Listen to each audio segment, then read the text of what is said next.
And we are live on YouTube. I'm here with my good friend Goodness. Dan Zarzana, blogger Morning. at bookthump.com. And uh, and we may or may not be joined later by designer Dean Ethington. However, he went to a party last night, and I'm not entirely sure that he's awake yet. So we'll see. The odds if are he against joins it. us or not. The odds are definitely against us, especially considering that this will not be an expansive conversation. We're looking at probably 15 to 20 minutes about hobbies, prioritizing your time, and how to monetize those priorities or hobbies so that you can actually have more time to do them. Now, how did this all come about? So part of my moving to Portland with Renee was so that we could spend more time doing the things that we actually wanted to do. Now, whether you call filmmaking and the kind of projects that we do a hobby or not, it is definitely a decision that she and I made that we are going to try and make our living doing creative things like acting, performing, theater, short films, this YouTube experience, more than we want to do the standard old day job, which is nothing new for people our age, especially people who are younger than us. But we're not unique in this idea. So I've brought on my good friend Dan, who is also somebody looking at how to make these things happen. And especially since, if I'm not mistaken, yesterday you had an existential crisis about this. Did I? Is that what you would call it? I'm gonna go with that because it's way more dramatic, and that's better for Sure. it makes better TV. Yeah. Okay. All right. Yeah. It was. It's kind of spawned because I've been having really long days at work at my day job, and realizing that all the things that I like to do for leisure activities not only have expanded over the course of time. There's all kinds of different things I like to do now, but that also means I have less time to do each one of those activities. And depending on how long you spend doing your day job, earning your salary, that could have an effect on how much time you have to participate in your hobbies. And so I was kind of commiserating in our group chat about that. So here we are now, as a result. Right. It's a shame that Jeff isn't available because I almost wonder if his being an author is an extension of this. You know, I was going to mention that. Yeah. He and I and yourself have all been, to some extent or another, writers from a young age. I think all of us in grade school, I think maybe we started writing. I think all of us had writing classes we had to take. Yeah. But in March of 2011, he challenged me to participate in a NaNoWriMo with him, which is National What is Novel that? For the people at home who don't know NaNoWriMo. National Novel Writing Month that takes place every November, although we did it ourselves in March. I think he just got a wild hair in February and decided that in March we were going to do it. But the goal is to write 50,000 words by the end of the month, and it be a complete novel is the goal. I mean, you can make it, a part of a novel if that's your ultimate goal. But the point is for new writers who have never actually completed a full manuscript to write that 50,000 word novel in 1 month. And man, it was tough. We did it, and he loved it so much that he just kept writing novels, and I think he's probably written 7 now. Correct. 2 that are going to be published and available to the public, and the other ones, I know at least that first one apparently has been hermetically sealed in a vault with poison traps and threatening acid. That's the story I remember. Yeah, mine is in the closet over there. I can actually see it looking at me. Does it haunt you? Is it like the monkey from Family Guy staring out and pointing at you and saying, No, it every now and then I'll pull it out and I'll read little sections of it, and some of it is, if I do say so myself, pretty darn good, and some of it is just awful.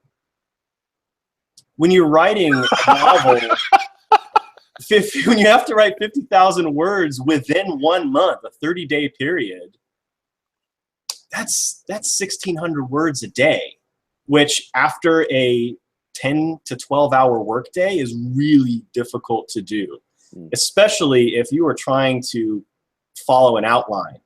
We didn't even write outlines. We just, day one, we sat down and we started, okay, well, what's in my head right now? I'm just going to start writing. Nice. And we came up with the nonsense that we came up with. Well, actually, that leads to our first kind of conversation point, which is prioritizing and time management. So do you think that it would have, I mean, if we're going to use writing as the universal example here, and I think that this can be applied to anything, if it's painting, if it's writing, if it's even performing. I mean, you've got to take a look at your time management and how you're taking care of it. Do you think if you had had a plan, it would have been a little bit better as far as maybe structure and maybe even completion? Do you think that would have assisted? It may have, but I think what NaNoWriMo does is, because you have that 30-day deadline and because you have that 50,000 word goal, you can plan out. I even created an Excel spreadsheet, and I planned out day by day how many words I had to write. And by the end of every day, I would update that spreadsheet with how many words I actually had written. And if I went over, then my next day's count reduced. There were some days that I just didn't have it in me to write at all because, for whatever reason, life. But you have that schedule laid out for yourself. And it was immensely helpful in being able to set a goal, a daily goal, and even a weekly goal. There were some days, like I said, I couldn't write at all. So I knew on the weekend, I had to make up that time, which was good because my job, I'm a Monday to Friday desk jockey. So desk, not disc jockey. I am not on the radio. But I knew that those weekends I had no work, so I could just catch up and continue to meet those goals. I found that immensely helpful. And I think that's the only reason I, as a brand new novelist, was able to actually write that novel in that month. Nice. Actually, I've got good news for you. Your spreadsheet idea exists now as an application that you can use. I know they have it for Mac. I don't know if they have it for PC. That does your, it gives you program in what your total word count is, and it breaks it down over the number of days that you want to write, and then gives you a breakdown of what your word count per day needs to be. And I've seen a friend of mine post updates using that app, and it kept him on track. He's actually written 3 novels himself since he started using that, and is self-publishing them. Now, for actors and other people who may want to use this same kind of thing, if you take a look at prioritizing, and admittedly, I am not the best time manager, which is why this is something that I like to talk about and something I like to revisit quite a bit. I have found that to cover my acting stuff, I set aside time in the morning where I know I've got 30 minutes to an hour where I will review the breakdowns and do submissions for myself. And then I take a look at the week and the month and what the whole year looks like in advance, so I can schedule class times and figure out when I'm actually going to be polishing my craft. Now, I think that's kind of a steady thing that can apply to musicians, although gigging for musicians is a little bit different. And even if you look at painting, like right now, my geek fandom, all about the 40K, Warhammer 40K stuff, is it's a nice way to be able to relax, but I still have to set aside planned time to be able to do that, because there's also a whole city we want to explore, and a dog that needs to be walked, and he needs his You're time. in Portland now, so you've got craft beers that you can now sip as a hobby. That can be a new hobby for you. You know what? I gotta, this is another prioritizing thing. I gotta make my choices. But really, here's where maybe we segue into multitasking. Right. You can go down the street to Deschutes Brewery in Portland They are not sponsoring this video. They are not sponsoring this video. However, you can go down there and you can bring your script with you or your book, whatever. Let's say you are you're trying to be a book blogger like me. You can take your book with you, and I don't know, maybe you're tasting your beer and you're making your tasting notes for your beer blog, and then at the same time you're reading your book or your script for whatever other project you're working on. I think that's a wonderful to manage that time. You combine the two activities and you knock them both out at the same time within the same period of time. And a certain amount of this comes down to personal drive and motivation to want to do it in the first place. And so if I was making a list of things to do, if you want to, if you actually want to convert, hobbies tend to be those things that you want to do because they're leisurely. And I think there are a certain number of things that people keep as hobbies because as soon as you do try to take the next step and possibly monetize it so you can spend more time doing it, it goes from hobby to work. And I know that can be difficult transition-wise. Like, you have to be very careful about that. I like painting my little dudes, but I don't know that I would be able to convert that into something that I could specifically make money on, because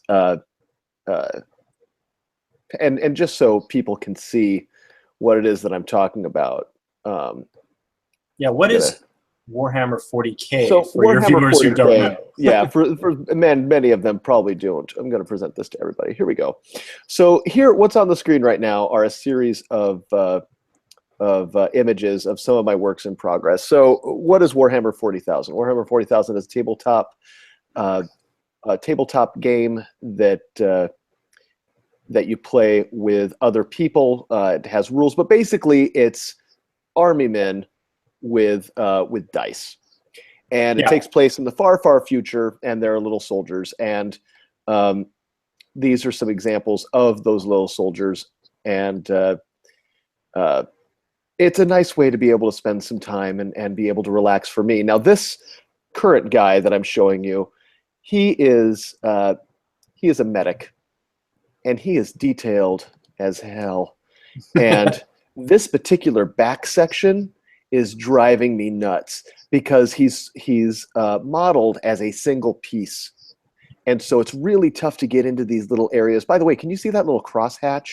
Yes. That I moved? Perfect. So getting into these little areas over here without bleeding over onto the rifle or getting onto the stuff, you know, I'm basically your grandpa right now painting little toys that eventually. Essentially, it's exactly what it is. It's right? And I really enjoy doing this. Eventually, it all looks like this. And this will be the command squad when everybody is done. But and there are people, very, very talented people, who do this for a living, and they paint far better than I do. They make it far more detailed. I could never make that into a major kind of personal business for myself, because it would destroy the joy for me. Trying to deliver these things on time, trying to put it all together. And I think that's an important decision that one has to make before they decide if they're going to reprioritize, turn that hobby into something that they can monetize, and then dedicate themselves to it. Right. Because if you don't have the patience for it, or you don't have the ability to stick to it and maintain, then it's not going to be worth it. It's going to be a lot of wasted time. And your intent is to paint them so that you can then take them to your local hobby store and play a game against another human opponent. You know what the worst thing is? I don't even know if that's my intent anymore. I mean, this is how they come in the box. I mean, you said that one figure was that is a complete molded figure. That is a 100% metal. But a lot of them, like that, yeah. The current ones, they come on a plastic sprue like this, and you can't take this down to your game store and throw this on the table and play a game. You've got to cut these out, and you've got to put them together and glue them and hopefully paint them. Although there's some players who don't enjoy the painting part of the hobby. And there are some people who don't enjoy the gaming part of the hobby. They just enjoy the painting. So maybe those people hook up. And the people who love the painting part of the hobby, well, there's a monetization right there. You find a player who wants a painted army, but doesn't either have the time to paint or doesn't enjoy painting. And that person may be willing to pay for a commissioned paint job on their army. There are plenty of people who do that and who make pretty decent money. I don't know that it's their only income unless they're just top notch. But a lot of painters are good enough that they can paint somebody else's army for some pretty decent money, doing something that they would already be doing anyway. Yeah. Now they're making some money off of it. Maybe also go to your game store and talk with the owners and see if they have contests, painting contests. Some do. There's one down the street from me that does. They'll have a particular model that all the contestants go and they buy, and then they paint it, and then there's voting by the I guess the customers of the store, and then sometimes there's a cash prize.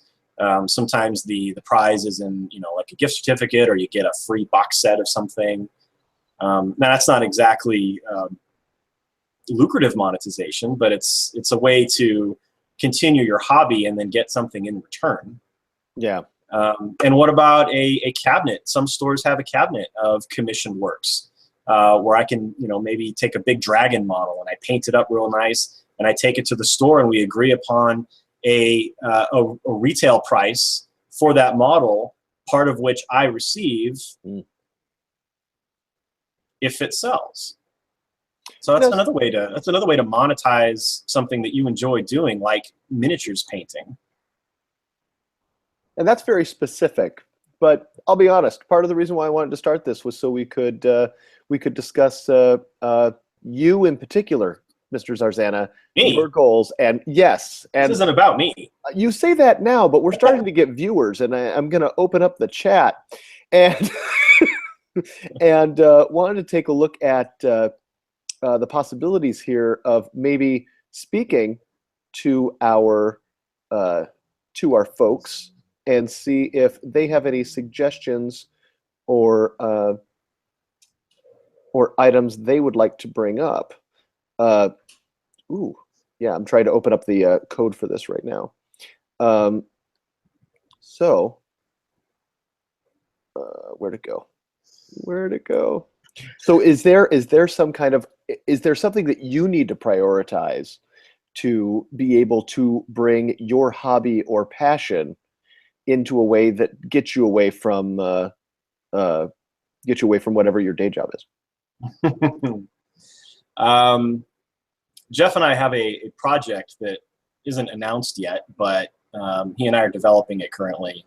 It is a huge time suck, as any new project is, as you well know. And that is something that it's requiring us to read a couple of books in preparation for it. One of which is this one, The Writer's Journey by Christopher Vogler. And the other one is Joseph Campbell's The Hero with a Thousand Faces. Hero with a Thousand Faces is very much an academic text. It is not an easy read at all. And it's taking some effort, and it is taking some, I'm having to prioritize and schedule my time to get through this. And just like when we were doing the NaNoWriMo, you need to, maybe if you've got a schedule like this where you have to read a book, maybe your job is a book reviewer, and you have to read a book in a certain time. You take the number of pages, and obviously, I mean, it's very simple. You just divide the number of pages by the number of days you have to read it, and that's your goal for the day. And if you don't make that goal, then you need to make up for it the next day. But you know, day to day, how far behind or ahead you are. Yeah, yeah. And how is everything going? How are you progressing on that? Very slowly. I am way behind. I'm way behind, but I know I'm behind, and that's good because I know I've got some catching up to do in order to hit to hit the deadline. But you know, if you don't do that for yourself, if you don't manage that time and set that goal for yourself, suddenly the deadline's going to land, and you're hosed. Right. Well, that actually brings us to about the end of our time for today's discussion. But I want to turn it out to the viewers and anybody who sees this video later. Are there things that you like to do that you wish you could do more of? And is there a way that you'd like to monetize that, to maybe turn that into what you do for a living instead of what you currently do? These are tricky things, and they're not, it's not necessarily an easy decision to make. Sometimes you have to pick up and move to a different state. Sometimes you've got to abandon the day job. It is, absolutely. But sometimes it's not the easy choice that makes it viable, and sometimes it is. And I would love to see in the comments, go ahead and let us know, do you have any thoughts on what we're talking about here? And after we read those, maybe there's a follow-up. We can see where we're at, especially when you guys announce that special mystery project when it finally pops up. Okay. Word. All right. Next time we'll force Dean to wake up so that he can participate, and maybe if he's available, we'll get Jeff involved too. But thank you very much for your time today, Dan. Where can people find you if they want to find you on the internet? Bookthump.com. I'm also on Twitter and Instagram at bookthump. Like drop the book on a desk, yeah? That is correct. That is one of my favorite sounds, when you take a nice big hardcover book. Oh, this isn't a nice big hardcover book, but then I don't know if you heard that or not. I did. No, came through. That thump. That's one of my favorite sounds in the world. So that's the inspiration for the name of my website. Excellent. All right. And of course, you guys know you can find me at curtisanderson.com. It's right there at the bottom, because since I started the Hangout, I get to have a lower third. What? Whoa! All right. I want to thank our live viewers for today and everybody who's going to watch us later. Remember, like and subscribe. I need just like 21 more subscribers, and then we do this mobile. And we'll talk to you later.